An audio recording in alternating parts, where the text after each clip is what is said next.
The Taiwanese Air Force, also known as the Republic of China Air Force, or ROCAF, has uncharacteristically released photos of weapons loading operations that were carried out in the highly fortified underground cave-like complex connected to Qiashan Air Force Base. The photos offer a very rare look inside the subterranean tunnel network that houses some of the ROCAF's most capable fighter jets, including the recently upgraded F-16V Viper that can be seen in the images being armed with Harpoon anti-ship missiles. The ROCAF posted a photo set of the weapons loading exercise on Facebook this morning, writing that the practice is related to Day 2 of the annual military Han Kuang exercise. A rough machine translation of the post elucidates that the subjects in the photos, who are said to be part of the ROCAF's 5th Tactical Composite Wing, were demonstrating their ability to both replenish an aircraft's ammunition and ready it for takeoff in a particular time frame. While the official ROCAF post doesn't name the specific aircraft used during the exercise, an F-16 Viper is clearly the platform being armed.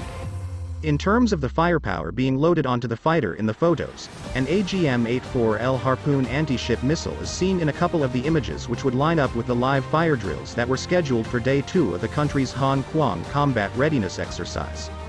Taiwan is a major user of the Harpoon. AIM-120C Advanced Medium-Range Air-to-Air Missiles, AMRAAMs, are also seen being fitted to the F-16's wingtips along with AIM-9L, M sidewinders beneath the wings. The brown and yellow stripes also signify that the rounds are live.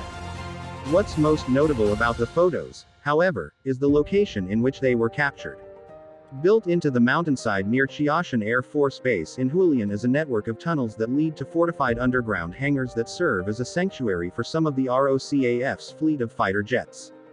Because of the secretive nature of the structure, the Taiwanese military has tightly controlled both who is granted access to the facility and who is allowed to snap pictures inside of it. Why the Taiwanese military decided that these specific photos were safe to share on the World Wide Web isn't immediately clear, but it's difficult not to see how releasing these pictures could send a message about the measures available to the ROCAF to resist an initial wave of Chinese attacks if a conflict with the country were to unfold. It is also important to note that there hasn't been an official identification of the location directly from the Taiwanese military. Although, defense journalist and author of Modern Taiwanese Air Power Roy Chu took to Twitter to echo the reports claiming that the photos were taken in Qiashan's underground hangars. In Chu's book, he wrote that Qiashan is one of two such sanctuaries built on Taiwan's east coast, with the other being the smaller Shizishan facility at Shihang Air Base in Taidong. Originally conceptualized in the early 1980s, the two bases were developed under Project Jianong 3, which translates to Build Safe 3, after a 7-man engineering team ostensibly traveled across Europe beginning in 1981 to research the new Austrian tunneling method, NATM, later used to begin excavating the underground facility. Chu explained that construction on Qiashan officially began in 1984, took 8 years to complete, and racked up a total cost of about $1 billion. Being that Qiashan was built by hollowing out a granite mountain in Hualien, thereby surrounding it with the rest of Taiwan's central mountain range, officials involved in the development process were confident that its location would ensure the underground hangar system could survive aerial attacks emanating from the Chinese mainland. Individuals who have visited the base have spoken of massive steel glass doors at the entrances that could withstand the shock of a potential hit, wrote Chu.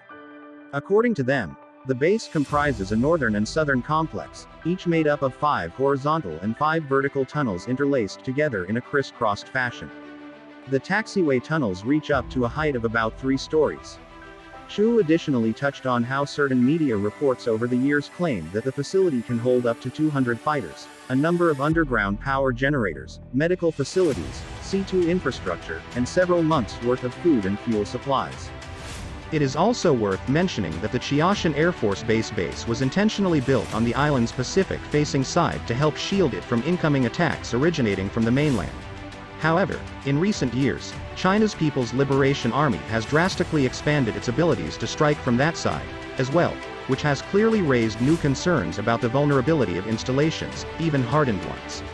China possesses fearsome striking power from the land, sea, and air that could be brought to bear in a conflict, and concerns surrounding that fact have been further exemplified by Taiwan's efforts to expand its land-based point defense systems.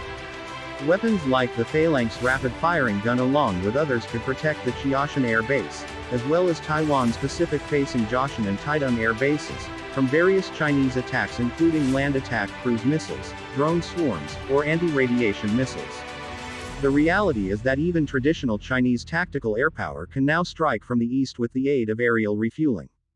China's aircraft carriers are also a large problem for Taiwan in this regard.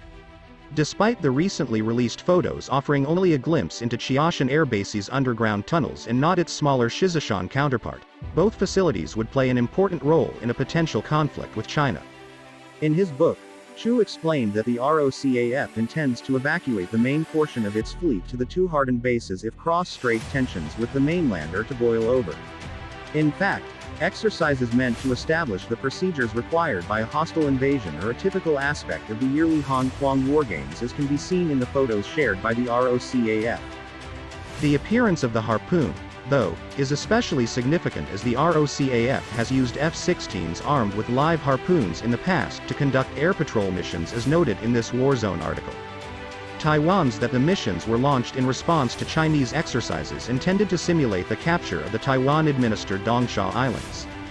During a conflict with China, Taiwan would do whatever it could to resist such amphibious assaults, which could include the deployment of harpoon-armed F-16s from their coastally located underground hangars. According to Chu, even more fortified jet sanctuaries are currently in the works, as well. This makes sense as these facilities are now far more vulnerable than before due to China's aforementioned rapidly evolving arsenal of weaponry, which also includes advanced cruise and